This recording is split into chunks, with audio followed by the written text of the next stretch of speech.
ખાલી અહીંયા આટલું તમારે એને કવર કરી દેવાનું, આટલો ભાગ, બરાબર. કવર કર્યા પછી Ctrl+C અને Ctrl+V ત્યાં આવી ગયું.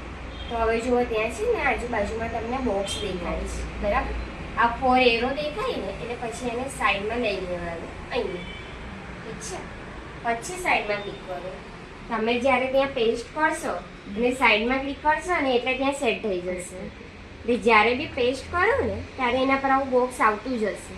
બસ આ બોક્સને આમ સાઈડમાં લઈને અહીંયા મૂકી દેવાનું, બરાબર.